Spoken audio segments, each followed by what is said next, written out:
Hello दोस्तों, मैं हूं आपकी होस्ट सोनिया और आप देख रहे हैं सीकेबी, जहां आप जानते हैं एक नए करियर ऑप्शन के बारे में हर नए एपिसोड में। दोस्तों, आज हम जिस गेस्ट से मिलने वाले हैं उनका इंट्रोडक्शन देना यानी छोटा मुंह बड़ी बात करना है, मगर फिर भी मैं ट्राई करती हूँ। आज हम मिलने वाले हैं mister Bhushan N Gokhale sir से, जो एक रिटायर्ड एयर मार्शल हैं, जिन्होंने 1971 वॉर जो इंडिया पाकिस्तान के बीच हुआ था उसमें एक्टिव ऑपरेशंस देखे थे। इतना ही नहीं, हमारे पार्लियामेंट पर जब अटैक हुआ था उसके बाद एक पराक्रम करके ऑपरेशन किया गया था, उसे भी सर ने लीड किया था। आज उनसे जानेंगे इंडियन हिस्ट्री के बारे में, करियर इन आर्म्ड फोर्सेस के बारे में, इसमें स्किल्स कौन सी रिक्वायर है और भी बहुत कुछ जो हम नहीं जानते और इन्होंने एक्सपीरियंस किया है। इसका ही एक दूसरा पार्ट रिलीज होगा 15 अगस्त सुबह 11 बजे, जहां हम जानेंगे यूक्रेन रशिया वॉर के बारे में, उसका इफेक्ट क्या है इंडिया पर, इंडिया के रिलेशंस आसपास की कंट्रीज से कैसे हैं, इन सब के बारे में। तो चलिए आगे बढ़ते हैं, मगर आगे बढ़ने से पहले लाइक, शेयर और सब्सक्राइब ज़रूर कीजिए। आपके शेयर करने की वजह से शायद ये उन लोगों तक पहुंच सकता है जिन्हें इस करियर एडवाइस की बहुत ज़रूरत है और ये उनके लिए अवेलेबल आसानी से नहीं है। इसलिए प्लीज़ शेयर कीजिए, सब्सक्राइब कीजिए और चलते हैं एपिसोड की ओर। Hello, good morning. गुड नमस्ते। मॉर्निंग सर, नमस्ते। और नमस्ते। Thank you very much sir कि आप हमें आज टाइम दे रहे हैं और आप करियर की बात के साथ जुड़े हैं, उसके लिए मैं बहुत शुक्रिया करती हूँ आपका। नहीं, आपको भी मैं शुभेच्छा देता हूँ क्योंकि आप इतना अच्छा काम कर रही है। काफ़ी सारे यूथ को आप करियर के बारे में और भी कुछ जानकारी दे रहे हैं, तो आपकी भी बहुत तारीफ़ करनी पड़ेगी। Thank you sir, thanks, that's great of you. Sir, अब हम शुरू करते हैं और थोड़ा पीछे जाते हैं, और मुझे लगता है ये 15 अगस्त वीक का, हमारे इंडिपेंडेंस वीक का जी। स्पेशल एपिसोड है। तो थोड़ा सा पीछे जाकर एक हिस्टोरिकल मोमेंट से ही पॉडकास्ट की शुरुआत करते हैं, जिसको आपने विटनेस किया है फर्स्ट हैंड। सर, मैं पूछना चाहूँगी 1971 वॉर का आपका एक्सपीरियंस क्या था? और वो एक बहुत ही हिस्टोरिकल मोमेंट है, देशों के नक्शे बदल गए उस वॉर की वजह से। तो उसका इम्पैक्ट आज क्या है हमारे देश पर? ज़रूर बताता हूँ सोनिया, और जैसे आपने अभी बात की, आज 1 अगस्त है और जी, लोकमान्य तिलक की जयंती है। जी, और आप जानते हैं कि लोकमान्य तिलक उन्होंने कहा था कि स्वराज्य मेरा जन्मसिद्ध हक है। मराठी जी, में कहा था, लेकिन जी, इसका मतलब था कि उस ज़माने में 1920 की बात कर रहा हूँ मैं, उन्होंने कहा था कि कुछ भी करके हम स्वराज्य मिलेंगे, हमें इंडिपेंडेंस मिलेगा। तो जी, इस तरह से काफ़ी सारे उस टाइम के जो भारतीय नेता थे, नाम नहीं लेता हूँ अभी सबके, लेकिन उन्होंने इतनी सारी अच्छी काम करके हमें आज़ादी दी है। जी और सर, आज मैं ये अपने दर्शकों को बताना चाहता हूँ कि आज़ादी मिली, इसका मतलब ये नहीं कि आज़ादी हम हमेशा मिलती रहेगी, आज़ाद रहते रहेंगे। उसके लिए भी जी, झगड़ना पड़ता है, जी, क्योंकि आप देख रहे हैं कि अभी देश के किसी हिस्से में बहुत सारी हिंसा हो रही है, और कोई जी सर, बाहर के जो देश है चाहते हैं कि भारत ऊपर ना आए, इतनी सारी अच्छी इकोनॉमी ना बने, और उसको किस तरह से उसको हम तकलीफ दें, या दबाया उनको जाए। तोड़ने का प्रयास करें। तो मैं तो पहले ही शुरुआती में करूँगा, क्योंकि आपने ज़िक्र किया था 15 अगस्त 47 का पहले, जो भी जी, इसी महीने में है। तो जी, ये हमारी सबकी ज़िम्मेवारी है। मतलब हमारी तो ज़िम्मेवारी थी, लेकिन हम अभी रिटायर हो गए, फिर भी मैं काम करता हूँ। लेकिन यूथ को, जो अगले लीडरशिप है, तो मैं जी, समझता हूँ कि आप आगे चल के 20-25 साल में जो लीडर बनेंगे देश के, तो आपकी और भी जी, ज़िम्मेवारी है कि अच्छे काम करके दुनिया जो लगी है अपने हमारे देश के लिए, उसको और ज़्यादा मजबूत बनाएं। तो आपने जी 71 की सर, जिक्र की थी। जी, तो आप जानते हैं कि 1947 15 अगस्त में जब भारत स्वतंत्र हुआ, तो भारत के साथ साथ 14 अगस्त को पाकिस्तान भी उसका जन्म हुआ, एक दिन जी, पहले। हाँ, और जो अपना पूरा देश था, हिंदुस्तान पूरा का पूरा भारतवर्ष, उसके हुँ, टुकड़े हो गए। जी, 2 टुकड़े हो गए, वैसे 3 टुकड़े हो गए, क्योंकि वेस्ट हुँ, पाकिस्तान और ईस्ट पाकिस्तान। ईस्ट और पाकिस्तान। वो हुए थे रिलीजन के कारण, क्योंकि उन्होंने जब पाकिस्तान की डिमांड की थी तो उन्होंने कहा था कि हमें वो मुस्लिम राष्ट्र चाहिए, तो हम मुस्लिम वहाँ पे जाएंगे। तो आप जानते हैं उस टाइम पे बहुत सारी खुशवंत सिंह की किताब है ट्रेन, और काफ़ी सारी आपने देखी होंगी कि कितना लोगों को सहना पड़ा इधर से उधर। जी सर। और तो इस तरह से विभाजन हुआ 1947 में। और जी वेस्ट पाकिस्तान जो पंजाब का जो भाग, कोई आधा भाग, और बाकी का जो सिंध का और बलूचिस्तान का और NWFP जिसको कहते हैं, इस तरह के उनके 4 हिस्से में वेस्ट पाकिस्तान या आजकल का पाकिस्तान है। उसके जी 4 प्रोविंसेस हैं। और पूर्व की तरफ ईस्ट पाकिस्तान जो बांग्लादेश जी बाद में हुआ, तो उसमें हम्म जो बंगाली लोग ज़्यादातर रहते हैं, क्योंकि वो एक पूरा का पूरा बंगाल था। उसमें से जी फिर सर। वेस्ट बंगाल हमारी तरफ आया और ईस्ट बंगाल के बांग्लादेश जो बाद में हुआ, लेकिन इसको ईस्ट पाकिस्तान कहते थे। तो इस तरह से रिलीजन के ऊपर जो डिवीजन हुई, वो एक तो बहुत ही दुखद बात थी, क्योंकि जी बिल्कुल। आप जानते हैं कि ना तो मैं आपको पूछ रहा हूँ आपकी रिलीजन क्या है, ना आपने मेरे को इंट्रोडक्शन में पूछा मेरी रिलीजन क्या है, क्योंकि रिलीजन ये सब बिल्कुल। प्राइवेट होता है। हम अपने आप के जो कुछ वसूल होते हैं उस तरह से चलते हैं। हम लोग इंसान हैं। और खास जी कर मैं आपको ये बताना चाहता हूँ कि हमारी फौज में, जो जिसको मैं हमेशा आर्म फोर्सेस कहता हूँ, सशस्त्र सेना कहता हूँ, संरक्षण सेना नहीं कहता, जी सशस्त्र सर। सेना कहता हूँ, डिफेंस फोर्स नहीं कहता, आर्म फोर्सेस कहता हूँ। और हमारे आर्म फोर्सेस में ना तो हम किसी को पूछते कि आप कहाँ से आए, कौन सी भाषा बोलते हैं, कौन से प्रोविंस है, क्या की वो है, ये है, कास्ट है, कुछ नहीं। हमारे लिए खाली एक ही रिलीजन है, वो इंडियन, बस, भारतीय। और मैं कहता हूँ ये जी पूरे सर। भारत देश में जो सारे यूथ है उन्होंने ये अपनाना चाहिए कि हम सब एक है। आप किसी का भी खून देखिए, ओ पॉजिटिव, ए पॉजिटिव, जो कुछ भी है, लेकिन खून तो खून ही है।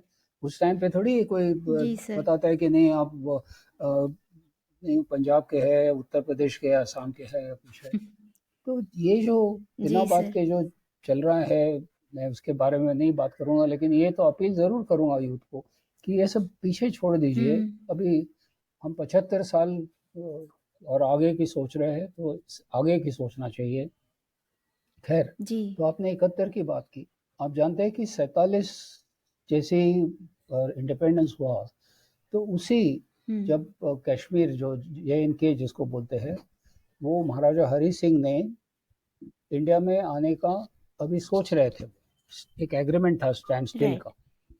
और हाँ। जो पाकिस्तान ने क्या सोचा कि वहाँ पे हम घुसपैठ करेंगे, तो उन्होंने काफ़ी सारे लोग अंदर भेज दिए और श्रीनगर के काफ़ी नज़दीक आ गए थे।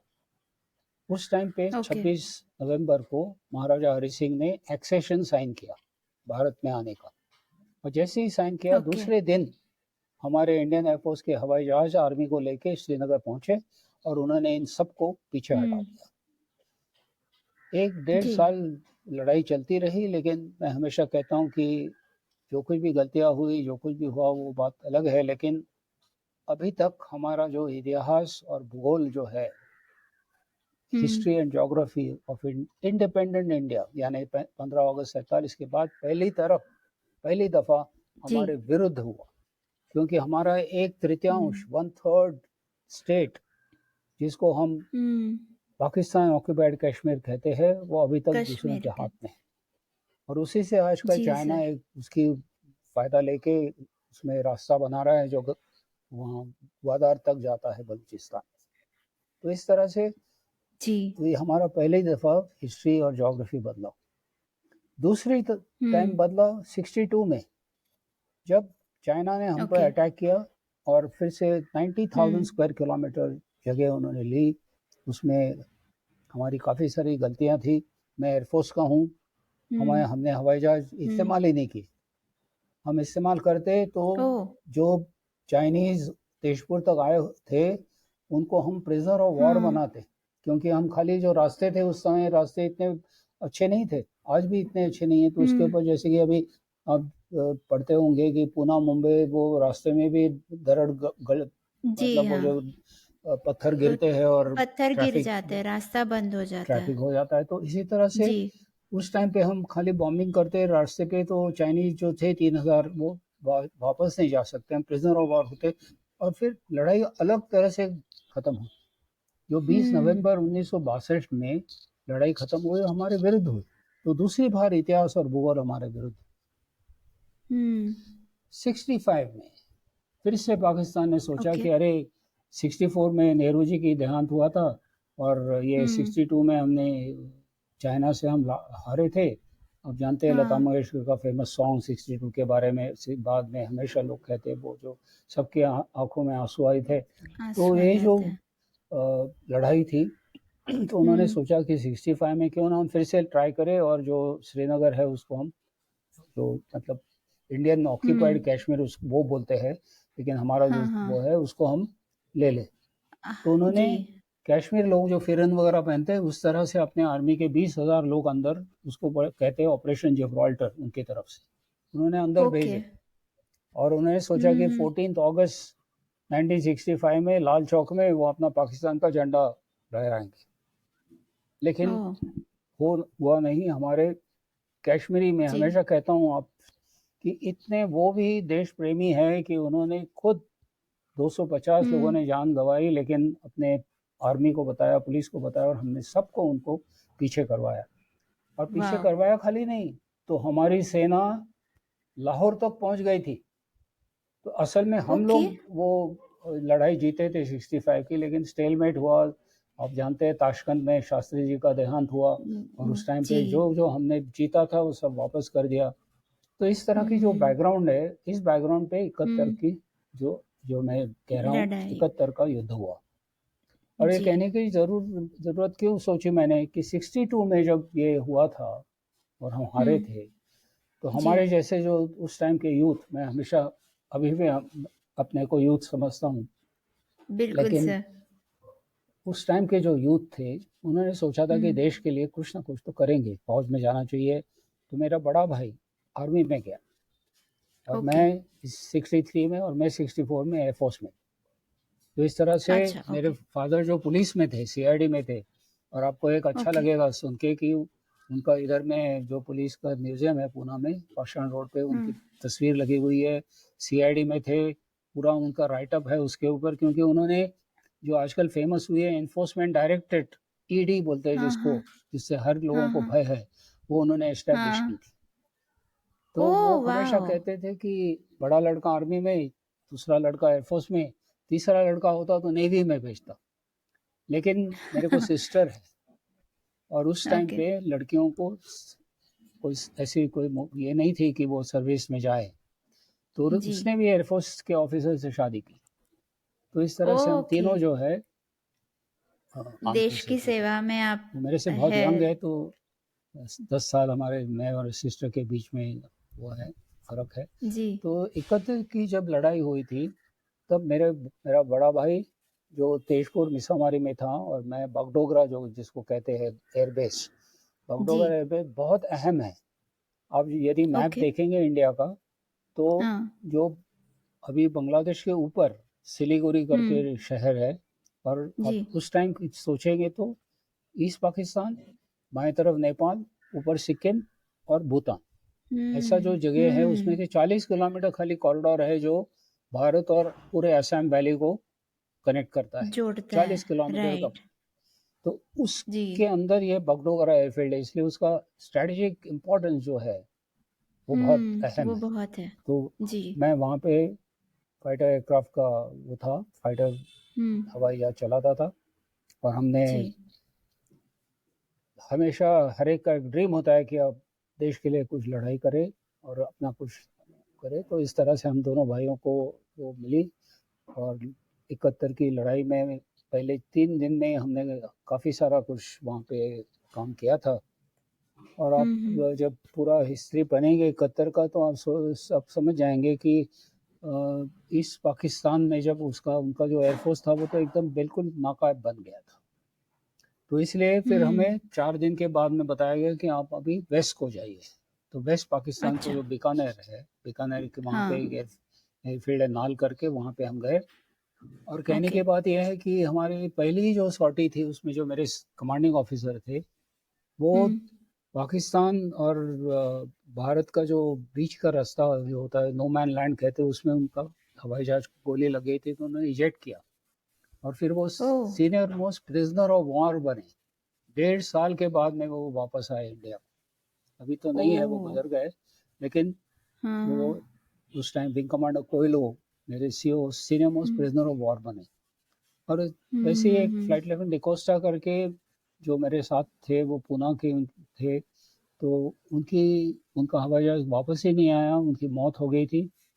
तो हम ओह! लोगों को एयरफोर्स में, हम जब ऊपर से बॉम्ब रॉकेट डालते हैं तो हम एक्चुअली इस तरह का जो ब्लड गोर होता है वो देखते नहीं है, लेकिन जब जैसे कोई साथी आता हुँ, ही नहीं है वापस, तब आपको एकदम लगता हुँ। है कि अरे भाई, ये तो झटका लगता है। सचमुच की लड़ाई है।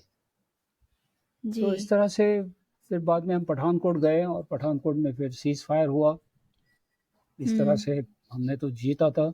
और जो जी, ये आप जानते हैं कि मुजीबुर रहमान ने फिर वहाँ पे जाके प्राइम मिनिस्टर बने और बांग्लादेश स्थापित हुआ। और जी, पहली बार इंडिपेंडेंस के बाद जी। इतिहास और भूगोल जो बना वो अच्छी तरह से बना, राइट। क्योंकि हमने एक नया देश बनाया था। आज तक यस। दुनिया में इस तरह का उदाहरण नहीं है कि किसी देश ने हुँ। दूसरे देश को बनाने के लिए मदद की और मदद ऑफ़ करके कोर्स। उसमें से वापस आ गए। हमारे सारे के सारे फोर्सेस जो थे, ढाका से सही जगह से सारे के सारे वापस आए। ना तो आपने कभी सुना होगा कि उन्होंने वहां पे किसी का रेप किया, किसी का लूटा, किसी को कुछ किया। तो क्योंकि हमारी नहीं। एक खासियत है, हमारी जी, संस्कृति है। जी, हम फौज में होंगे, बंदूक होगी हाथ में तो भी ठीक है, लेकिन जो सिखाया जाता है बचपन से कि जी। अरे ये जो है, इससे हमने लड़ाई की है, इसका मतलब ये नहीं कि हम कुछ भी कर सकते हैं। तो ये जी, सर। अहम बात है और इसको ज़्यादा आपने जिक्र करना चाहिए। बच्चों ने भी, इस जो आपके सुन रहे हैं उन्होंने, यूथ ने भी इसको, कि इस तरह की हमारी संस्कृति है। आज जी, तक भारत ने किसी के ऊपर आक्रमण नहीं किया, जी, सर। आजकल भारत ने संस्कृति दी। जब कंबोडिया में हाँ। आप जाएंगे और वहां पे जाके मंदिर देखेंगे, चाइना में भी गणेश जी के मंदिर थे। बौद्ध हुँ। धर्म पूरा अपना अफगानिस्तान से चाइना, फिर बाद में जापान में गया। उसके नाम जी। बदलते गए शायद, लेकिन आप, मैं तो बहुत हुँ, जगह हुँ। घुमा हूँ, पूरा कम से कम 60 कंट्रीज में मैं गया हूँ। जहाँ जहाँ देखता हूँ कुछ ना कोई भारतीयों का इम्पैक्ट वहाँ पे है। और किसी तरह जी, से सर। व्यापार होगा, जो कुछ भी होगा, लेकिन किस तरह से हम इंटरफेयर नहीं करते, ना तो पॉलिटिकली इंटरफेयर करते हैं, ना तो आक्रमण करते हैं। लेकिन मैं जी। हमेशा इसीलिए कहता हूँ कि हम डिफेंस फोर्सेस करेंगे, हमको अपने आप को हुँ, संरक्षण सेना बोलेंगे, तो हम मानसिकता हमारी जो होती है वो कमजोर बनाते हैं। और इसका मैं हुँ। हमेशा उदाहरण देता हूँ कि आप फुटबॉल खेल रहे हैं और आप 11 जी, के 11 लोग अपने गोल में रखेंगे, तो शायद आपके ऊपर गोल नहीं होगा, लेकिन आप जीतेंगे जी। कैसे? आपको तो जीतेंगे भी दूसरे नहीं। गोल के जाके जीत, तो इसलिए हमको किसी ने हमारे ऊपर कुछ किया, हमारे ऊपर आक्रमण किया कुछ, तो हम जरूर अच्छा जवाब देंगे।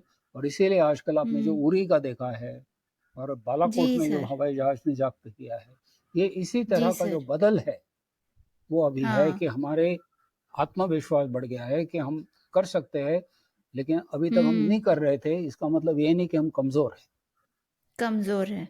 जी सर, और सर ये बहुत बड़ी बात है और ये हमारे संस्कार है, संस्कृति है कि हमने एक देश को इंडिपेंडेंस दिलवाया, मगर आज भी हम उन पर अपना कोई हक नहीं जमाते।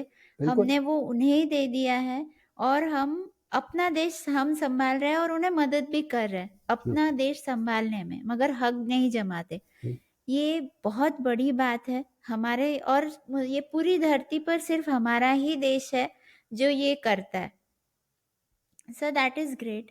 और सर एक और ऑपरेशन में जहाँ तक मैंने पढ़ा है आपकी इन्वॉल्वमेंट थी, वो था ऑपरेशन पराक्रम, हम्म, जो शायद संसद पे जो हमला हुआ जी, था उसके बाद ये किया गया था, हम्म, अगर मैं सही हूँ तो। हम्म। सर उसके बारे में कुछ बताइए। मैं उसका विटनेस भी था। जो मैं काफ़ी ओके। सीनियर तब तक हुआ था। और जो जी। पूरे इंडियन एयरफोर्स के ऑपरेशंस होते हैं, जो हुँ। लड़ाई में ऑपरेशन करना पड़ता है, उसका मैं इंचार्ज था।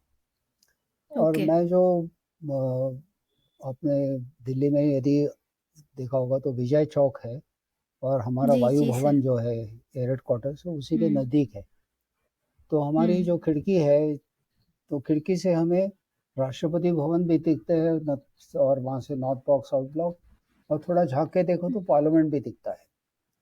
ओके। तो कोई 9:30 की बात थी, 9 साढ़े 9 की सुबह की बात थी, और हुँ, ऑफिस में कोई ब्रीफिंग चल रही थी, तो एकदम कुछ खटखट फटफट आवाज़ आई, क्योंकि वैसे तो शीशे सब बंद होते हैं, एयर कंडीशनिंग वगैरह चलता रहता है, लेकिन ये विंटर था, हुँ, 13 दिसंबर हुँ, की बात है, तो उसने आवाज़ सुनाई दी, और वहाँ देखा तो काफ़ी सारी गाड़ियाँ इधर उधर उधर कर रही है, तो हुँ, देखा तो पार्लियामेंट की तरफ कोई थोड़ा सा धुआं आ रहा था। ओके। जल्दी से टेलीविज़न लगाया, तो टेलीविज़न हाँ, पे बोलना शुरू हुआ था कि संसद पे हमारे अटैक हुआ है। हमला हुआ है।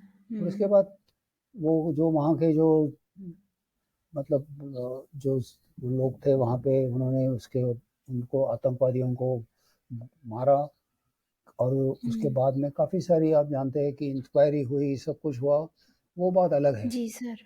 लेकिन हुँ, हुँ। हमारी संसद पे जब अटैक होता है, तो इसका मतलब है कि हमारी जो मतलब it's heart of the country. जी, हमारी गरिमा पे बिल्कुल। हमला उस करने पे की अटैक कोशिश हुआ, तो मैं हुई है। जानता था जी। कि ये इस पे खाली हम ऐसे आवाज़ नहीं करके बंद करेंगे इसको, और हुँ, इसलिए मैंने एयर चीफ से बात करके सारे सबको सतर्क किया था कि कुछ ना कुछ होने वाला है, अगली बात हम आप हुँ, बता देंगे। हुँ, लेकिन हुँ। मुशर्रफ उस टाइम पे जो प्रेसिडेंट था पाकिस्तान का, वो बहुत चालाक आदमी है। अभी नहीं, अभी अभी गुजर गया हाँ, वो, बहुत जी। चालाक। उसने हुँ, जल्दी से एक मैसेज भेजा वाजपेयी जी को कि मैं बहुत no I am very sorry कि इस तरह सा अटैक आपके पार्लियामेंट में हुआ है, वगैरह वगैरह वगैरह, ट्राइंग टू से कि पाकिस्तान की ऑफिशियल इन्वॉल्वमेंट कुछ नहीं उस है, जी। और जो कुछ किया है ये आतंकवादियों ने किया है, उसके ऊपर हम कुछ नहीं कर सकते। लेकिन हुँ, ये ऐसे मतलब उसने 2-4 बार ऐसे ट्रिक किए हैं। अमेरिकन को भी जी, ट्रिक किया, जब ये जो हुआ था, उनका जो 9/11 9/11 हुआ था, जी। उनके जो टावर्स है न्यूयॉर्क में, उसके ऊपर जब अटैक हुआ, तो ये हुँ, सारे जो ट्रेनिंग गया था, ये पाकिस्तानी लोगों ने दिया था, और फाइनली आप जानते हैं बिल्कुल। बिन लादेन तो वहीं मिला वहाँ पे। तो उस टाइम हाँ, भी अमेरिका एक्चुअली अफगानिस्तान के ऊपर लड़ाई कर रही थी, उसने पाकिस्तान को ख़त्म करना था, लेकिन मुशर्रफ ने कहा नहीं नहीं, हुँ, मैं बिल्कुल गलत है ये वो करके, और जो कुछ भी मदद चाहिए हम पाकिस्तान करेगा। तो अमेरिकन भी वैसे ही, उनके पहले से काफ़ी सारे दोस्त थे, क्योंकि सेंटो में पाकिस्तान हुँ, भी था, उन्होंने पाकिस्तान के जो हुँ, एयर बेसेस थे उसमें से उनके जहाज़ रखे, ये किया वो किया, कराची बंदर से उनका हुँ, वो लॉजिस्टिक जाता था, और अफगानिस्तान पे अटैक करते थे। फाइनली आप जानते हैं हुँ, अफगानिस्तान में 10 साल अटैक करने के बाद भी कुछ हुआ तो नहीं, और वो बिन कुछ लादेन भी हुआ मिला नहीं। उनको, तो वो पाकिस्तान में मिला। लेकिन ये मुशर्रफ हमेशा, जी, जिसको कावेबाज कहते हैं ना, उस तरह का था, जो हाँ, हमें कारगिल वॉर में भी उसने वही किया। मतलब हुँ, वाजपेयी जी फरवरी में लाहौर बस यात्रा करके, वहाँ पे प्राइम मिनिस्टर जो नवाज शरीफ थे उनके साथ में उन्हें समझौता किया था कि जी, अरे भाई, हम दोनों नेबर है, और बिना बात के लड़ते रहे दोनों के, तो इसके बजाय हम शांति से ये करें। और उसी के एक हुँ, साल पहले, मतलब 99 की बात कर हुँ, रहा हूँ मैं, कारगिल जब हुआ, तो उसके 98 में हम दोनों ने न्यूक्लियर वेपन्स का टेस्टिंग भी किया था। तो वाजपेयी जी ने सोचा कि भाई ऐसे इस तरह की मैत्री जो बढ़े तो अच्छा होगा। वैसे वहाँ के हुँ, गायक यहाँ आते थे, वहाँ यहाँ के हमारे लोग जाते थे, व्यापार थी, कुछ ना कुछ चलता था। तो इसने अपने प्राइम मिनिस्टर को भी ठका दिया, मुशर्रफ ने। और जब हुँ, ऐसी कारगिल में बात कर रहा हूँ, बाद में फिर से आता हूँ आपको पराक्रम पे, लेकिन कारगिल जी, जी में सर, बिल्कुल। जो जी, आप कारगिल यदि वहाँ का नक्शा देखेंगे, तो बर्फीली होती है सारी जो चोटियाँ हैं। तो वहाँ पे हाँ, क्या होता है कि विंटर में -35-40 डिग्रीज इस तरह का टेम्परेचर होता है। तो बिना बात के हुँ, दोनों के ट्रूप्स वहाँ पे रहने के बजाय, दोनों के मतलब दोनों में ऐसी तरह की समझौता था कि अरे भाई, हम 3 महीने हुँ, के लिए नीचे आ जाते हैं। जी। तो हमारे लोग नीचे आ गए, इनको जो इन लोगों दोनों ने। के लिए अच्छा था, दोनों की साइड के लिए अच्छी चीज़ थी ये। हाँ कि भाई विंटर में ऐसे ही बिना बात के इधर उधर बैठने के जी, लिए, लेकिन तो क्योंकि उस जमाने में ड्रोन्स वगैरह इतने नहीं थे, और इतनी तरह जी, के अभी अभी कोई नीचे भी आ गया तो कोई फर्क नहीं पड़ता है, क्योंकि हम ड्रोन से जानते रहेंगे कि कौन ऊपर है क्या नहीं है। उस टाइम पे हमारे जी, इंटेलिजेंस का इतना वो नहीं था। मैं तो कहता हूँ हाँ। इंटेलिजेंस फेलियर था इन अ वे। खैर, उन्होंने क्या किया, उन्होंने अपनी जो जो सारी चौकियाँ थी उसके ऊपर कब्जा किया, और ऊपर से जब आप हुँ, ऊपर से निशाना लगाते हो तो हमेशा नीचे वालों को उसका बहुत सहना पड़ता है। इसीलिए आप जी, महाराष्ट्र में है छत्रपति शिवाजी महाराज, आप जानते हैं कि उन्होंने सारे जो किले जी। हैं, फोर्ट्स है, हुँ, वो सब ऐसे ऊपर क्यों ओह! किए?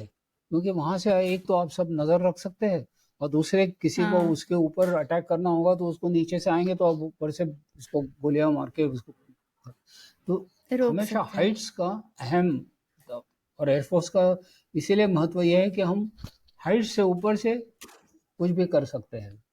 एयरफोर्स का जी, जो मतलब अहम ये जी, है जी। कि हम थर्ड हुँ, डायमेंशन में जाते हैं। Third dimension right. हम जानते हैं, वर्टिकल डायमेंशन। जी, तो हम ज़्यादा जी। देखते हैं, हम ऊपर से मार सकते हैं, और फ्लेक्सिबिलिटी है।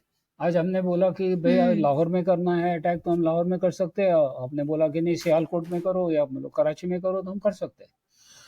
और जी। खैर मुशर्रफ ने उस टाइम पे भी जल्दी से एक वायर भेजा बाजपेयी जी को कि नहीं नहीं, मेरे को बहुत बुरा लगा, लेकिन पूरी जो अपनी कौम थी अपनी भारतीय, हुँ, वो तो इतनी हुँ, चिढ़ गई थी कि हमारे पार्लियामेंट पे अटैक हुआ है, गरिमा पे अटैक हुआ है। राइट। तो उस रात को फिर वाजपेयी जी ने सारे जो आर्मी नेवी एयरफोर्स चीफ है उनको बुलाया और बोला कि हमें अभी उनके ऊपर लड़ाई करनी पड़ेगी। तो वो जो लड़ाई राइट, का जो कोड नेम था वो था ऑपरेशन पराक्रम। ओके, असल में लड़ाई हुई नहीं। एक ओके। साल के लिए हम सब लोग तैयार थे कि आज ना कल, आज ना हम शुरू करेंगे। तो मेरे को हुँ, मतलब उस टाइम पे एक अच्छी वो मिली कि मैं खुद वाजपेयी जी को ब्रीफिंग किया, पूरे सब लोगों के साथ में। हुँ, वाजपेयी जी थे, अडवाणी जी, वो जो उनका ओके, उसको सीसीएस बोलते हैं, कि एयरफोर्स की तरफ से जी, मैंने किया, जनरल विश थे उन्होंने आर्मी की तरफ से किया, और नेवी की तरफ से ओके। एडमिरल मानवें थे। तो एक ब्रीफिंग करने का मैं इसलिए बता रहा हूँ, और ये इसमें एक लेसन है। हुँ, लेसन ये है ओके। कि आप जब प्राइम मिनिस्टर ऐसे लोगों को आप ब्रीफिंग देते हो तो आपको हमेशा सच बोलना है। ऐसे ही हुँ, बिना बात के बढ़ाई करके नहीं नहीं, आप बोलो हमें, चलो हम 3 दिन में ख़त्म कर देंगे, या ऐसे करके कोई बढ़ाई हुँ, करेंगे। और यदि उन्होंने गलत वो समझा और बोला कि ठीक है चलो, और आप नहीं कर हुँ, सकोगे तो क्या होगा? तो इसलिए आपको पूरा का जी, पूरा जो ब्रीफिंग है उसमें सच्चाई, जो कुछ फैक्ट्स है, जो कुछ भी है इंटेलिजेंस, जो हाँ, कुछ भी है वो बताना पड़ता है, जिम्मेवारी होती है। जी, और मैं तो ये कहता हूँ कि जी, हर एक जगह पे होना चाहिए।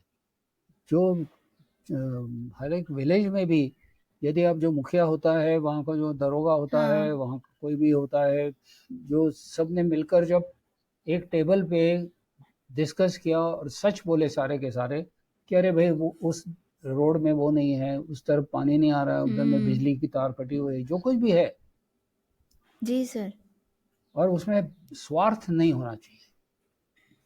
तो इस जी, तरह के जो होता है, इसकी बहुत जिम्मेवारी होती है। और मैं इसलिए कहता हूँ कि जब श्रीलंका में हमारे आर्मी का एक दफ़ा एक तरफ से डिफीट हुआ, हम गए वहाँ पे, हुँ, हमारे प्राइम मिनिस्टर के ऊपर एक ने, जानते हो आप, राजीव जी जब जी राजीव गांधी गए सर, थे तो एक उनका श्रीलंका सोल्जर ने उनके ऊपर मारने की सोची थी, लड़ाई राइफल।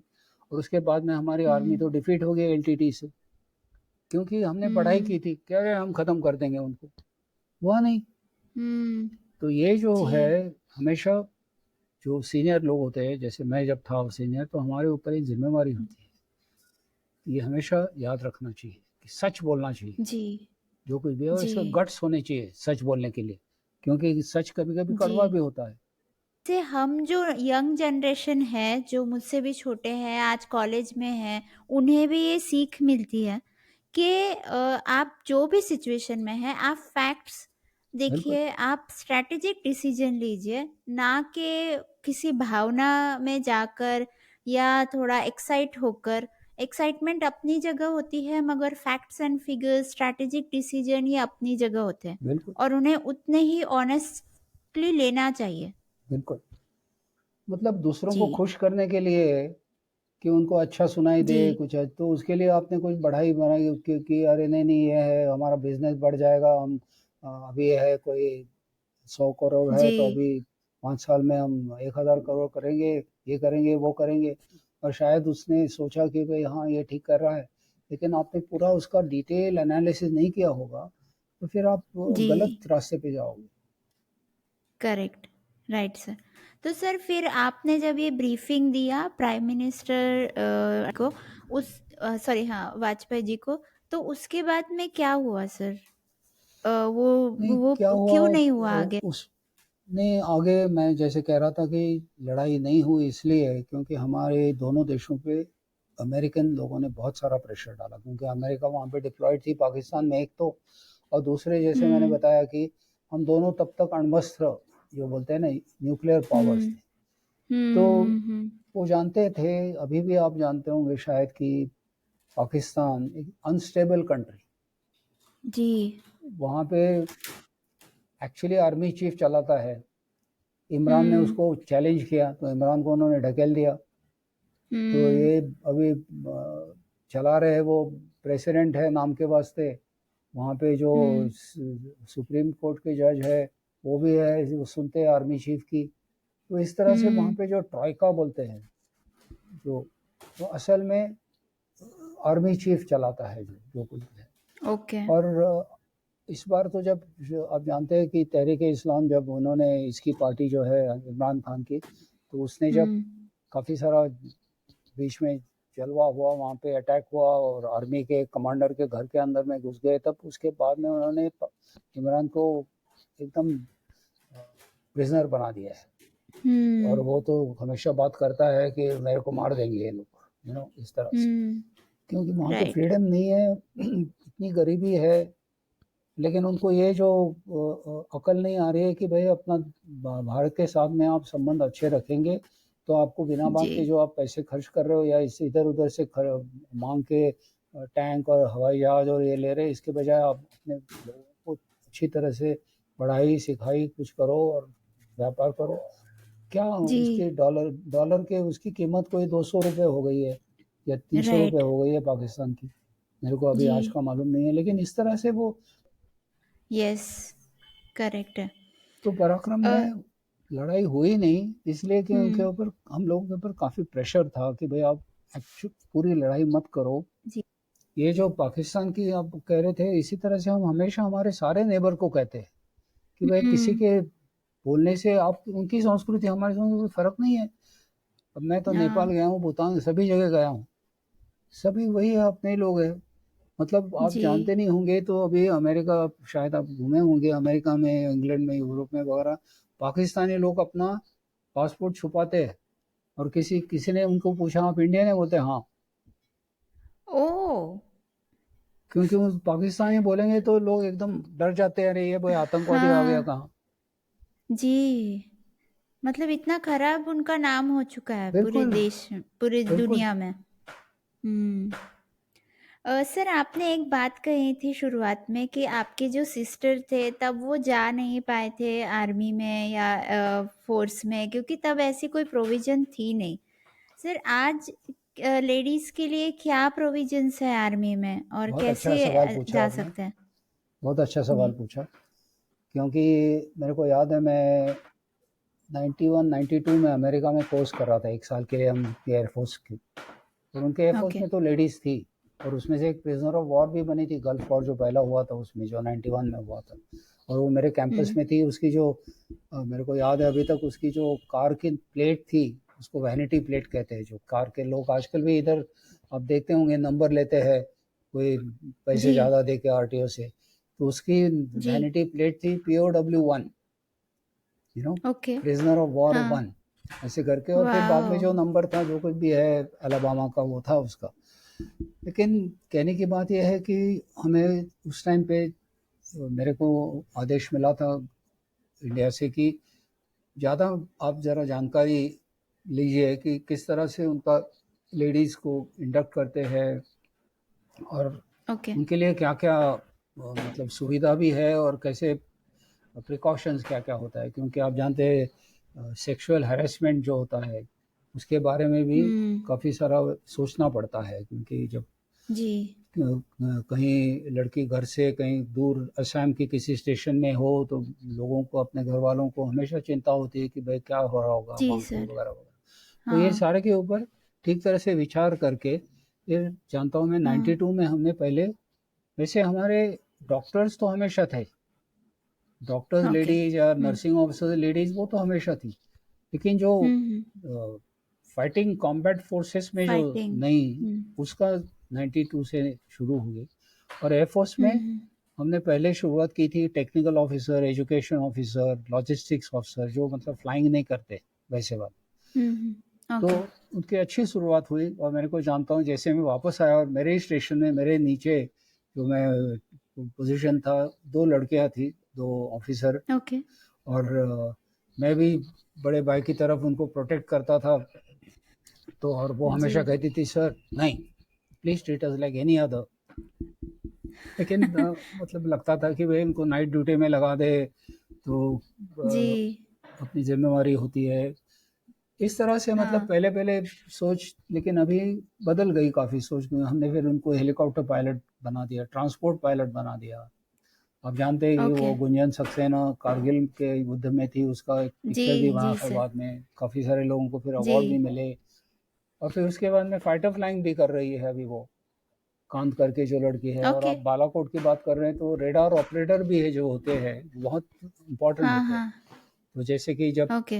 वर्तमान का जो अभिनंदन का हवाई जहाज या किसी मिग 29 को जब पाकिस्तान के हवाई जहाज अंदर आ रहे थे, उनके ऊपर डायरेक्ट करना होता है, वो रेडार से करते हैं। हम्म। तो वो जो रेडार की ऑपरेटर ओके। थी उसको भी अभी बाद में मेडल मिला, क्योंकि उसने टाइम वाओ। से वो अपने जो हाँ। इंडियन एयरफोर्स के हवाई जहाज उनकी तरफ ये किए थे, तो वो भाग गए पीछे फिर, जो सारे जो आए थे ओह पाकिस्तान से। वाओ।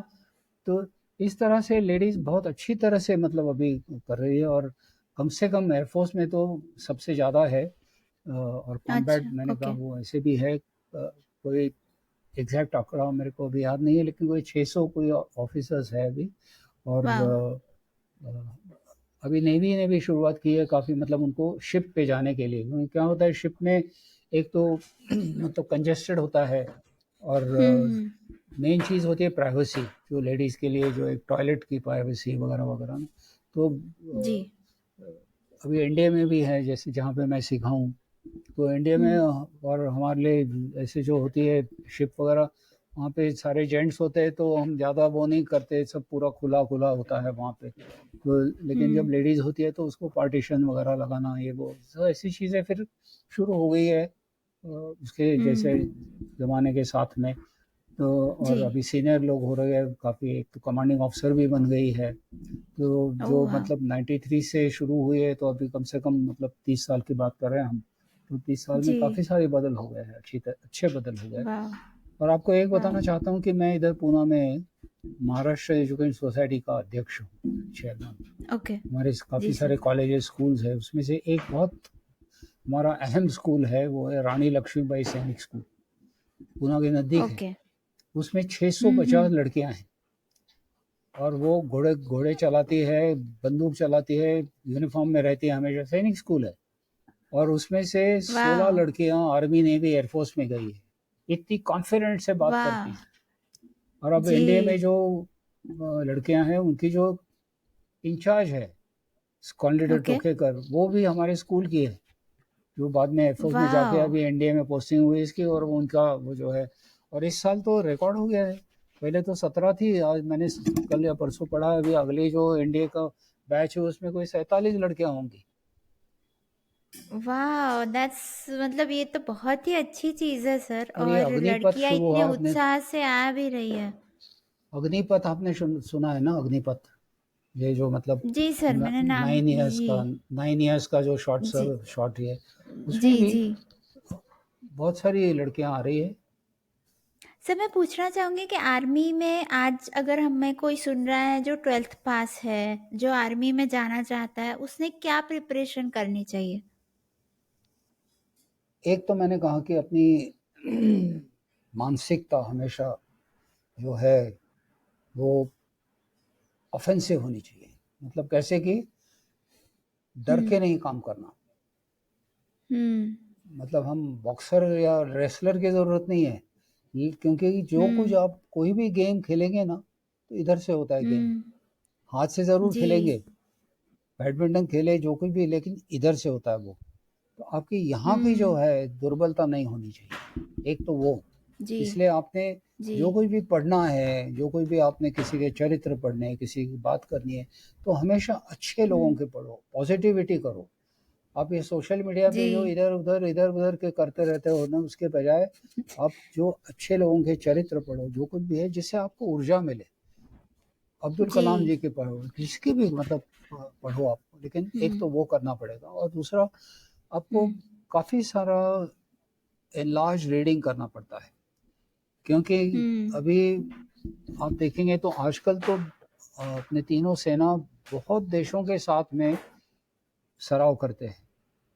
अभी हमारे ओके एयरफोर्स का तो 12 देशों के साथ में अभी नवंबर में एक्सरसाइज है, अमेरिका है, फ्रांस है, ओके वो है, तो एक्सपोजर बहुत है अभी सबको। जी तो जी हमें इंटरनेशनल एक्सपोजर मिल रहा है, तो हमें उनकी सबकी जानकारी होनी चाहिए। तो आपकी पढ़ाई जो है वो अच्छी होनी चाहिए। आपको यूक्रेन रशिया का मालूम होना चाहिए, चाइना ताइवान का मालूम होना चाहिए। जैसे कि मैं अभी थोड़े अगले सितंबर में जाने वाला हूँ ताइवान। तो इस तरह ओके से आपको काफ़ी सारी जानकारी और ज़रूर होती है, ताकि आपको इंडिया का जो क्या उसमें रोल है वो हमेशा याद रखना पड़ेगा, कि हमें इस जो हम रिलेशनशिप कर रहे हैं, जो कुछ भी है, उसमें इंडिया का क्या रोल है। India finally after right all India centric policy जो होती है। तो इस तरह से आपका पढ़ना बहुत ज़रूर है। आपको श्रीलंका जब ओके हम पढ़ते हैं तो खाली श्रीलंका में रावण था और राम था ये वगैरह वो सब ठीक है, लेकिन श्रीलंका जी को कैसे हमने अभी इतनी सारी मदद की, ताकि वो बार बार कहते कि नहीं यार, हम चाइना से तो बिना बात के उनके साथ में गए, लेकिन अच्छा नहीं है, हम इंडिया के ज़्यादा हम चाहते हैं। श्रीलंका ने वही किया, राइट इतना पैसा उन्होंने लेके इतना खर्चा किया। आपने उनकी जब इकोनॉमी पढ़ेंगे तो पिछले 5-6 साल में, जैसे कि कभी कभी इंडिया में भी ये जिक्र होता है कि फ्री दो, ये फ्री दो, ये फ्री दो, फ्री इलेक्ट्रिसिटी फ्री दो। अरे क्यों भाई, मुफ्त क्यों दो आपको? जब आप मुफ्त, राइट आपने वो किस्सा सुना है क्या? एक आदमी फिशिंग कर रहा है, जी मच्छी पकड़ रहा होता है, तो हाँ दूसरा एक आता है वहां पे, और वो कहता है कि अरे अपने पास तो 10 फिश है, आप तो इतना नहीं खा सकोगे, मेरे को एक दो दो फिश उसमें से, मच्छी होती है ना, तो उसके पास 10 तब तक पकड़ी थी उसने, तो बोल रहा था कि आप मेरे को 2 दे दो उसमें से। बोला क्यों दे दो? ओके बोलता नहीं, आपके पास तो 10 है, तो आप 2 दे से क्या आपको फर्क पड़ेगा? बोलता है कि रुको, वो उसको और एक देता है, ऐसे जो मच्छी पकड़ने का होता है ना, वो पकड़ने का, वो बोलता है हाँ कि तुम बैठो, पकड़ो, जितनी तुमको मिलेगी वो खाओ, मैं नहीं देने वाला हूँ। अपना अपना कुछ काम करो, जो कुछ भी आपको मिलना है आपको मिलेगा। मुफ्त राइट मुफ्त मुफ्त मुफ्त सब अभी आप जानते हैं ये, मतलब जी आजकल तो इलेक्शन का ज़माना है, ये सब चीज़ मुफ्त, और हम भी मुफ्त खोर है। सही है सर, हमारी भी आदतें थोड़ी तो बिगड़ ही बिल्कुल गई है। बिल्कुल। राइट। तो सर ये अब मैं एक लास्ट क्वेश्चन पूछूंगी आज के इस एपिसोड का, कि आपने ये जो दो स्किल्स बताई, पढ़ना चाहिए और मेंटली स्ट्रांग होना चाहिए यूथ के लिए, ये तो है ही। और मैं पूछना चाहूँगी इन जनरल जो आर्मी में नहीं भी जाना चाहते, आजकल सर हम देखते हैं सोशल मीडिया इतना है कि हमारी डेप्थ बहुत कम हो गई है। हम झट से कभी यूट्यूब देखा, व्हाट्सएप देखा, इंस्टाग्राम देखा, ये सब दौड़ते ही रहते हैं। जबकि आपकी जो जनरेशन थी उसमें स्टेबिलिटी थी, एक ठहराव था, आप लोग सोच सकते थे डीप में जाकर। ये सब चीज़ें मुझे लगता है मेरे हिसाब से हम में बहुत कम है। सर आप इन जनरल यूथ को क्या एडवाइस दोगे आज? बिल्कुल सोनिया, आपने अच्छी बात की, क्योंकि आज की जनरेशन को मैं हेडलाइन जनरेशन कहता हूँ। वो हेडलाइन ही खाली पढ़ते हैं। जी। और आप जानते होंगे कि हर एक न्यूज़पेपर में 2 सेक्शन होते हैं, एक्चुअल लिखने वाला एक अलग और हेडलाइन वाला अलग, हुँ। क्योंकि हेडलाइन उसको कैची बनानी होती है, कैची, हाँ। ताकि वो लोग हेडलाइन पढ़े। तो हेडलाइन में जी। और एक्चुअल डेप्थ का जो होता है आर्टिकल, एडिटोरियल आर्टिकल, उसमें बहुत फ़र्क होता है। तो अब जैसे कह रहे हैं कि इसीलिए मैं तो हमेशा कहता हूँ कि अभी कल परसों भी हमारे कॉलेज में कोई था, तो मैंने जो अध्यक्षीय भाषण था मेरा, उसमें कहा कि हमारे लाइब्रेरी को अच्छे मार्क मिले हैं, कोई इंस्पेक्शन थी, वो सब ठीक है, लेकिन आप हर महीने हर एक लड़का लड़कियों को, विद्यार्थी को एक किताब दो, उसको बोलो मेरे को इसका बुक रिव्यू चाहिए। बुक रिव्यू बोलते हैं ना जो, राइट। वो चाहिए। जी। अब तो उसको लिखने की आदत हो जाएगी, बोलने की, उसके बाद में प्रेजेंटेशन करो। और कुछ भी पहले कुछ भी पढ़ने दो। अभी जैसे मेरे जो लड़के हैं हमारे, और उसके बाद में अभी तो हमें 4 ग्रैंड चिल्ड्रन भी है, तो मैं उनको कहता हूँ कुछ भी पढ़ो, पहले पढ़ने की आदत जी। शुरू करो। और राइट। पढ़ने के बाद में पेरेंट्स की भी, जो पेरेंट्स आजकल बहुत बिजी होते हैं, बहुत इनकम वाले जो लोग हैं, वो बच्चों के साथ में उनका टाइम नहीं होता है। तो बच्चों के साथ में राइट। वो टाइम उनको उनसे कि भाई आज क्या पढ़ा आपने, उसको बोलने दो, उसको बोलने की भी आदत हो जाएगी। और बच्चों को कम राइट। से कम 1 घंटा घर के बाहर में पिढ़ा दो, उनको बोलो भागो, क्योंकि आपको सेहत भी तो चाहिए। जी। मैं हमेशा मेरे बिल्कुल। बच्चों को बताता था कि देखो, मेरे बाद में मैं शायद आपको एक एक कोई 10-10 लाख रुपए दे दूं, पता नहीं जो कुछ भी मेरी संपत्ति होगी उसमें आप बंटवारा करोगे, शायद आपको एक एक अपार्टमेंट मिला कि जो कुछ मिलेगा, लेकिन मेरी सेहत आपको नहीं मिलेगी। आपको राइट। सेहत कमानी पड़ेगी, आपको भागना पड़ेगा। सही मैं बात है पाँच सर किलोमीटर ये। भागूंगा तो आपको नहीं मिलेगा उसका फायदा, मेरे को मिलेगा, आपको नहीं। आप 5 किलोमीटर भागो। तो इस तरह करेक्ट। का फिजिकल, मेंटल, और जब मैं कहता हूँ कि जब फिजिकल करेंगे ना, आजकल ये जी। हम लोग योगा के, हमारी टीचर आती है, वो बोलती है कि उसके पास, वो फिजियोथेरेपिस्ट भी है, बोलते हैं इतने यूथ आते हैं, उनको इधर दर्द उधर दर्द उधर दर्द, क्योंकि बस हमेशा या तो मोबाइल सर पे या तो पीसी पे ही कंप्यूटर पे बैठे या होते कुछ, हैं लैपटॉप के सामने। जी। कुछ ना कुछ, तो एक्सरसाइज नहीं होती है, कुछ नहीं होती है। तो ये राइट। सारी चीजें फाइनली आपको दोनों चाहिए ना, मतलब हेल्थ, हेल्थ इज हेल्थ भी वेल्थ, चाहिए। हेल्थ इज वेल्थ बोलते यस। हैं, इसीलिए बोलते हैं। जी।